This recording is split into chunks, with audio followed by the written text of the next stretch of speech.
ഗീബത്തും നമീമത്തും പറഞ്ഞ നേരം കളയരുത്. പണ്ഡിതന്മാരെ പരദൂഷണം പറഞ്ഞ നാവ് കേടുവരുത്തരുത്. പണ്ഡിതന്മാരെ കുറിച്ച് തെറ്റിദ്ധരിച്ച് ഹൃദയം കേടുവരുത്തരുത്. അവരെ നീ തമാശയ്ക്ക് പോലും കുറ്റം പറയരുത്. കാരണം എന്തേ? വിഷം നീ തമാശയ്ക്ക് കഴിച്ചാലും അപകടമാണ്. അതുപോലെ ഒരാളിനെയും നീ കൊച്ചാക്കി പറയരുത്. ഒരു സയ്യിദിനെയും നീ ചെറുതായി കാണരുത്. അല്ലാഹുവിന്റെ ദീൻ നീ മുറുകെ പിടിക്കണം. രാപ്പകലില്ലാതെ ദീനിന് വേണ്ടി ഓടുന്ന ആലിമീങ്ങളെ ഏതെങ്കിലും ചങ്ങാതിമാര് കുറ്റം പറയുമ്പോഴേക്ക് നീ ചെറുതായി കണ്ടുപോകരുത്.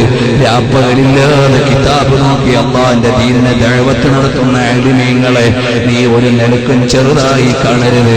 അവരുടെ രോമത്തിന്റെ വില പോലും എനിക്കും നിനക്കുമില്ല.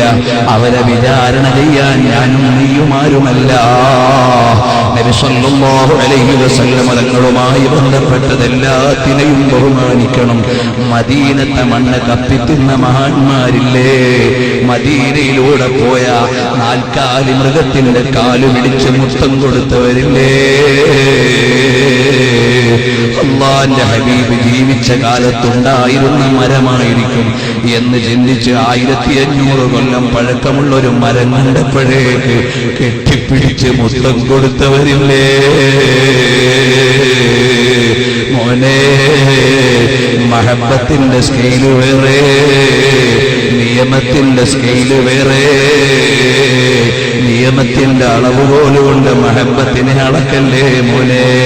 അതുകൊണ്ട് റസൂലുള്ളാഹിന്റെ മേൽ നന്നായി സ്വലാത്ത് ചൊല്ലണം.